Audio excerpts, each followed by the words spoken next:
Let's get into it. We're going to be discussing Velma. Velma is the new HBO Max animated series created by Mindy Kaling. Mindy Kaling, who people might know, she was in The Office, starring in it and also writing in it. She also had her own show called The Mindy Project, which was on Fox.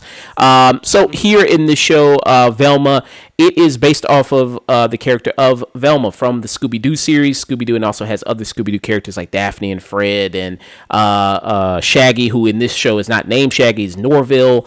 But there is actually about the Scooby-Doo characters, there is no Scooby-Doo dog in the series as of yet. I don't know. There is not going to be a Scooby-Doo dog. So that's also kind of a big thing about it.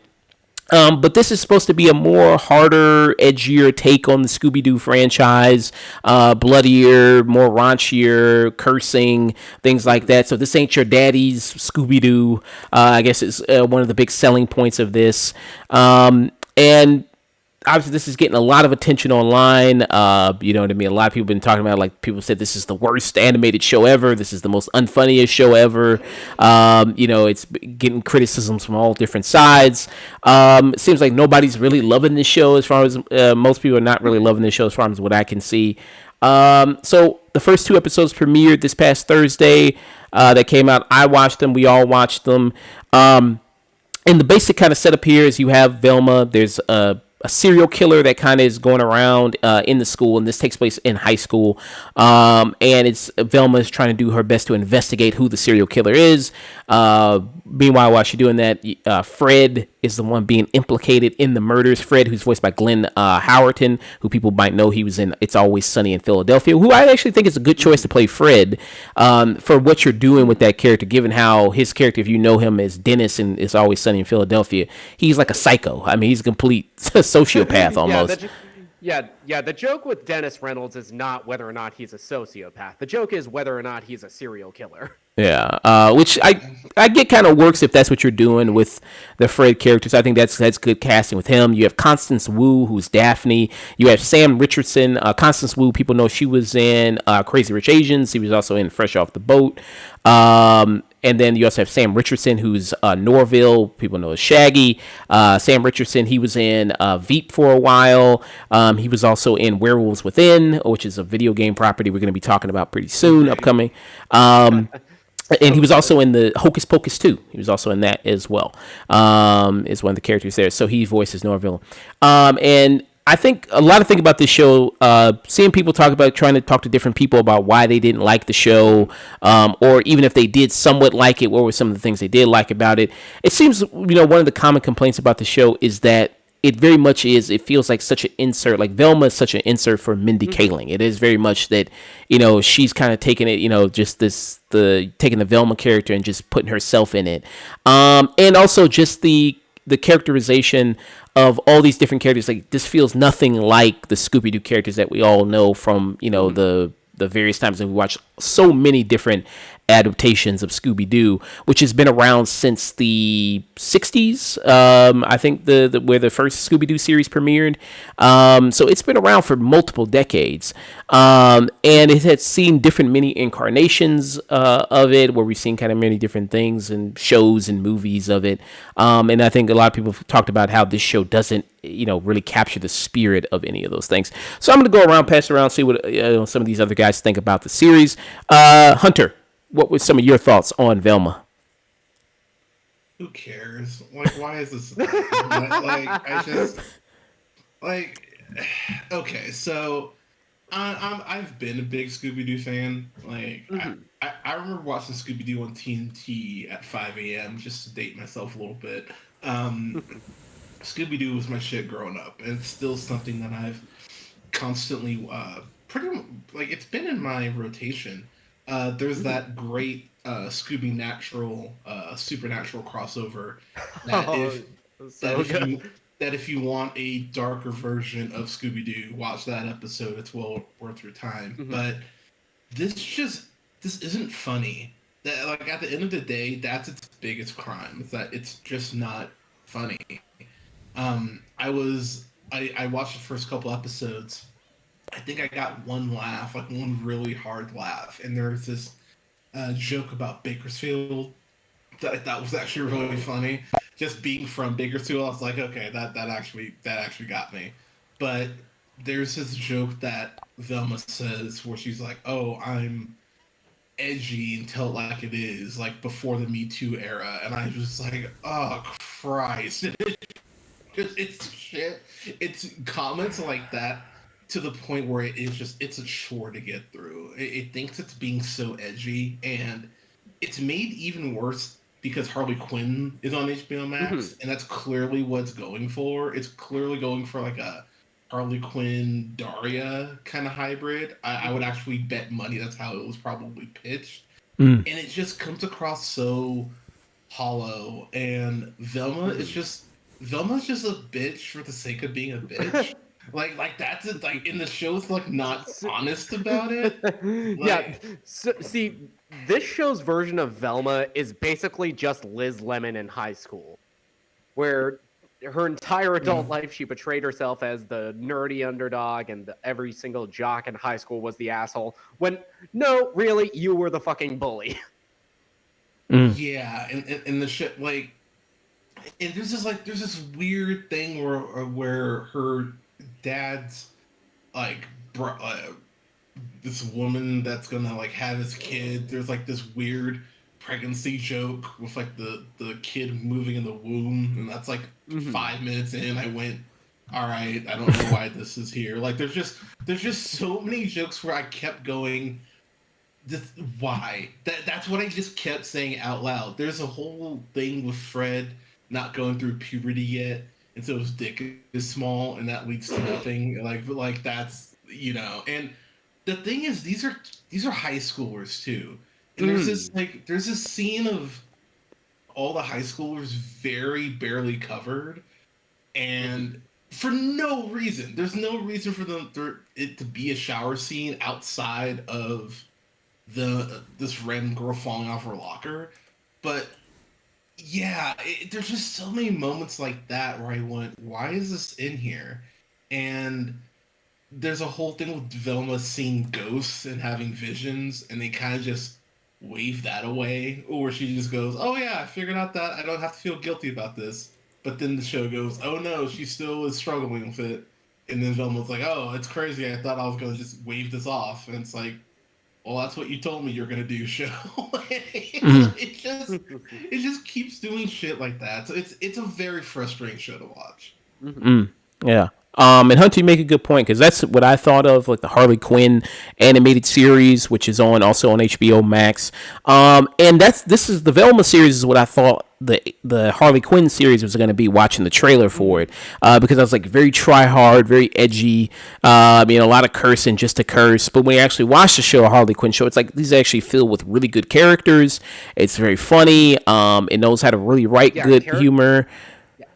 yeah, characters actually talk to each other like people on that show. Whereas in this, Yes. everybody just bickers back and forth. And anytime there is even like a semblance of a genuine connection between anybody, they immediately undercut it by commenting on exactly what they're doing. Yeah, and this point in the rom com is when we like finally we learn that we're not so different after all. And it's like, ugh, Yeah. you Uh, don't get to cover up lazy writing with just commenting on your tropes.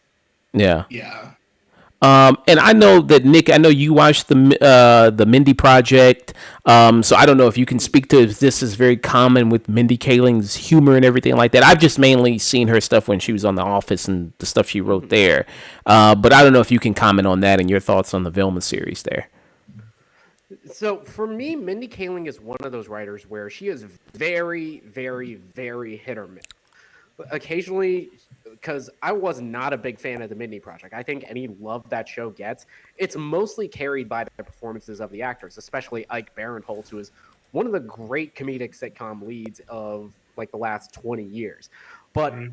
but just recently, she's made a couple shows that I really enjoy, like her film Late Night, which she uh, co-starred in with Emma Thompson, was really heartfelt and actually felt like it was getting down deeper into just characters bickering with each other and the incredible other HBO Max show that she has, Sex Lives of College Girls, where that show is built on the chemistry of its four leads. It's not even the self insert of Mindy Kaling on that show, which is explicitly so. Even she is given much more character depth besides just being an asshole to everybody. And that's the biggest problem of this show. Everybody is such a giant piece of shit to each other that you can't root for anybody. It's weird that a show bringing the comparison of Harley Quinn, a show where they are explicitly criminals and murderers, and they are much more sympathetic than these fucking people here. Yeah. Yeah. Yeah, Daphne is just a self-proclaimed bitch for no reason. Fred is just a straight white rich dude, which of course that's going to be portrayed as the villain that they are. And Norville is just a textbook definition of a nice guy. Yeah. Yeah, and people have talked about, you could have just done anything. You could have done your own animated show where you're a detective and you done it. You don't have to connect it to the Scooby-Doo franchise. It seems, unnecessary to try to connect to the IP, but, it just seems like it was only done to garner interest for the project of what Mindy Kaling wanted to do. You could have easily just had this have been an animated parody of Riverdale, which I think is what it was being pitched as. Yeah. Yeah. So I think that's kind of some of the biggest issues. So the issues with this show isn't that Mindy Kaling's in it and she's South Asian, or that Norville is black or anything like that, or Daphne's Asian. This show has way more problems than anything that your favorite right-wing YouTubers, right-wing man-babies, tiny-dicked YouTubers are going to complain about. So it's that's not the issue with the show. The issue with the show is that it would all been pointless to bring up any of that if it was actually good and the material was good and actually engaging in criticizing the actual material of the show. All of that unnecessary hate for She-Hulk. This is the show. This is it. Yeah, it really, because I laughed at multiple points during She-Hulk during like each episode. There's nothing here. There's nothing here that even equates to the laugh I got from the Walk of Awesome that Charlie Cox takes. There's a point where one of the people gets killed. Velma goes, "Oh my God, she has no brain," and everyone goes, "Oh!" And I'm like, is that supposed to be a joke? Because I recognize the like cadence of your delivery, but I don't know if I should be laughing. Yeah, but it does that kind of constantly, and that's what's so like. It says these things that, to Nick's point, it sounds like a joke the way it's set up and it's delivered, but there's just enough time that you kind of question it. You go, wait, was that a joke? Was that like, am I supposed to laugh here? It's kind of like on Dora the Explorer when they would like turn to you and be like, all right, we're waiting for you to catch up. Like, you can feel those spots where the show's waiting for its audience to laugh. And for me, and I actually watched the episodes twice to make sure I hated it as much as I do. Oh God. And I was just like, yeah, this just kind of sucks ass. Even my partner, like, I watched it the second time. My partner, she kept looking at me like what? Like, what is this? It's like, yeah, I don't know what to tell you. So yeah. I mean, it's. I wanted to quit before the title sequence episode, but I didn't. Yeah. I mean, if I could see what you're going for here in the series, because I could see, like you said, making it more like a Riverdale type thing, Harley Quinn type situation. But I just think it fails to properly execute, any of those, well. And they try to do, this humor revolving around, because like I said, they're in high school, and they're trying to maybe do that Gen Z type humor that I've seen done well only a few times. We talked about it before. Bodies, Bodies, Bodies, I think, is a good example of that. I think that did it pretty well. I thought that was a pretty fun movie, and it played into a lot of that stuff of current trends and language, and I think they had a good time with it. Shows like a movie, especially like Bodies, stuff like Nora from Queens, which was Aquafina's show, stuff like Pen 15, another Hulu show that's set in middle school, and even something like Big Mouth, I think, understands that you have to have some actual sincerity in order to make this kind of edgy, inappropriate humor work, and all of those actually nail it. Here, it's just mean spiritedness for the sake of being mean spirited and thinking that is gonna like float you to an Emmy. Yeah. But the thing is, if you're gonna do that, you need to go the "It's Always Sunny" route and actually be honest with your audience about the fact these people suck. And the show has this whole Velma lost her mom, so don't you want her to figure this out? And I'm kind of like, no, maybe Nah, Velma's fuck her. mom. Yeah, maybe Velma's mom just ran away because she had a shitty No, dog. no, they explicitly say that in the first episode. Yeah, and it's just like, well, all right, so you know what? It there is no world with how the first two episodes have gone that you could see these four becoming the mystery team. Like it seems like such a far concept. So yeah, to everyone's point, it's just making the IP or using the IP for the sake of using the IP. Like there's really no reason to Yeah. use this at all. So Yeah. And this, when it premiered, it said that Velma's premiere is HBO Max most watched animated original show here. So Yeah, because you took off most of the animated shows. true. There's also that. I mean, there's also that caveat too on it. And also, Justice League, 2 weeks. so that's kind of also not hard to believe. So yeah, Mindy Kaling also tweeted that out. Says Velma biggest premiere day for a Max original animated series ever. Which I mean, some people because they canceled at least like 3 of the other Max original animated series.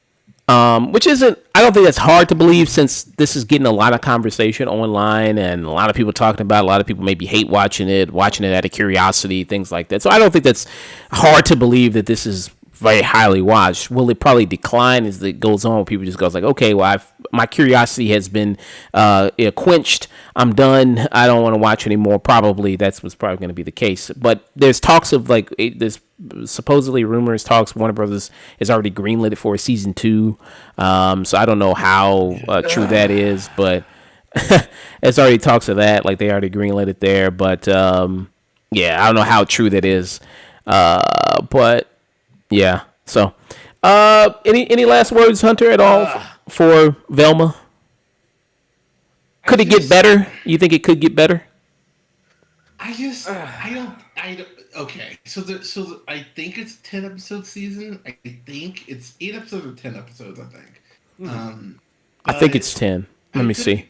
Could it get better? Sure. I mean, technically it could, but that would involve them actually having a foundation to build the show on. And right now, it's such a weird place that the show's at. Like Fred is in jail off of like the most circumstantial evidence like ever. They're just like, yep, you're in jail, fuck you. Velma just feels... by the way, 2 cops making light of the fact that they shot the dude who was unarmed. By the way, they just really brushed past that, which I went, oh, that's cool. I started Abbott Elementary after I watched the first 2 episodes of Velma, and Velma's actually way worse after watching some Abbott Elementary. It's like, oh my god, like one of these shows is really well written, and that's a network TV show. So she had so they have even more restraints on them. Velma can do, almost whatever the fuck it wants, and the way that one show's humor is up here and the other is just I can't go past my desk, but like it's but it's just maybe it gets better, but I doubt it. Yeah. any show can get better. Yeah. Any show. I have to believe that just doing this job as a critic. I have to believe that anything can get better. Will it? Yeah. Yeah. So yeah, it is 10 episodes, and the way they're doing it is they're releasing 2 episodes at a time. So every other week they're Oh, for doing fuck's 2 episodes. Yeah, so it's like so. I guess it makes it the season go faster. I guess if 2 episodes get released every week. So, True. yeah. So what rating would you give Who it, knows? Hunter? Maybe. Who knows? Maybe. Oh, yeah. What rating Oh, would you give it good. there? Yeah. Oh, who knows? Maybe they released it knowing that it was this shitty just so they can make The Last of Us look that much better. For as many boneheaded decisions as David Zaslav has made, I would not rule that out. I mean, that's fair. As far as a rating, Josh, oh god, like this is a skip it. I Skip can't it. even tell someone to. Yeah, there's no reason to watch this. Like Scooby Doo Mystery Incorporated is on HBO Max. That got 3 seasons, I think. That's a great fucking Scooby Doo adaptation. Hey, If you want to watch, that gave us the birth of Mythic Shaggy. yeah, like if you want to watch some Scooby Doo that's got a little darker edge to it, that's a good place to that's a good one to watch, and that's on HBO Max. But there's just there's nothing here. Like if you wanted to watch Daria or Harley Quinn, you can watch Daria or Harley Quinn. You don't need to watch this show. Yeah. Nick. See, Hunter, you said skip it, but everything you said after that sounds like, and I agree, this is a waste of fucking film just off of these 2 episodes. It's Yeah, just that's fair. not funny. Its pacing is glacial for a 28-minute episode. None of the jokes are actually funny. Everybody is just a straight up asshole to each other. And the show, the biggest thing I have, there's a joke in, I think it's either the first or the second episode, where it's like, wow, you look like a grown man who watches cartoons. You're a fucking animated show. Who is this show for? Do you want to fucking be here, Mindy Kaling, or are you just gonna shit talk the people that are trying to watch your show? That is the most frustrating thing about this. I don't know who this show is for. Is it for fans of Scooby-Doo? Is it for people that want a hard-edged Riverdale parody? I don't know. Yeah. So waste of fucking film and skip it from waste of fucking film from Nick and skip it from Hunter. For me, I think I'd give it a skip it on the verge of waste of fucking film. I'll probably just give it a skip it. Because I mean, it's just rapid fire jokes. None of it's really hitting at all. It tries to do this kind of meta commentary stuff and in substitute of actual jokes. They try to be meta. That doesn't work. These characters are all not good characters, and I'm not even just from the point of like being just good people or anything like that. No, just poorly written characters. Yeah, everybody spells out their motivation and their characters just as dialogue. Yeah, I mean the whole stuff with Norville, like he spells it out, like he's in love with Velma. He's always been in love with Velma from the beginning. And it's like that's something that you kind of build up. And she hears that and just laughs for like 5 minutes straight. I'm not even exaggerating. Yeah. So that's very weird. So there's some weird decisions in this show, and that just don't really work at all. So yeah, for me, I would give it a skip it. For me. Yeah. That was Velma.